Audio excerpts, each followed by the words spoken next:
السلام علیکم ورحمت الله وبرکاته. پوښتنه مې دا ده د غسل نه چې مخکې اودس وشي آیا په دغه اودس باندې لمونځ کیږي یا به د لمانځه لپاره بل اودس کیږي؟ فقهاو لیکلي دي چې بهتره دا ده چې له غسل څخه مخکې اودس وشي، یعنی اول په مسنونه طریقه باندې اودس وشي، د هغه نه وروسته په ټول بدن باندې اوبه واچولی شي. خو که چا له غسل نه مخکې اودس هم ونه که نو بیا د غسل په ضمن کې په اوداسه سره اکتفا صحیح ده، ځکه په غسل کې د خولې وینځل فرض دي، دا یې وینځي، د پوزې وینځل فرض دي، دا یې وینځي، نو چې په اوداسه کې د لاسونو وینځل، د مخ وینځل، د پښو وینځل فرض دي، هغه د غسل په کولو سره ترسره کیږي. همدارنګه مسح هم کیږي ځکه سر باندې به لاس وهي. نو که چا د غسل نه مخکې هم اودس ونه او غسل یې وکړه نو بیا هم د غسل په ضمن کې په اوداسه سره اکتفا صحیح ده. نو په داسې حالت کې له غسل څخه وروسته دوباره اودس ضروري نه دی.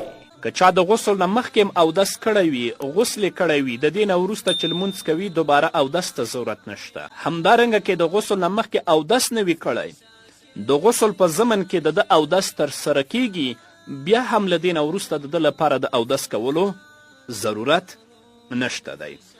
همدغه مسئله بحر رایق په لومړني جلد کې په 50مه صفحه کې سنن د غسل کې او علامه حسکفي رحمه الله په در مختار کې لومړني جلد کې 158مه صفحه کې سنن غسل کې په تفصیل سره څیړلې ده. علامه حسکفي رحمه الله لیکي لو تودع اولا لا یأتي به ثانیا، کله چې د غسل نه مخکې اودس وکړه نو د غسل نه به وروسته بیا اودس نه کوي، ځکه وای د غسل لپاره 2 اوداسونه دا مستحب نه دي په اتفاق د ټولو علماو سره، او همداسې صاحب د بحر رایق هم لیکلی دي.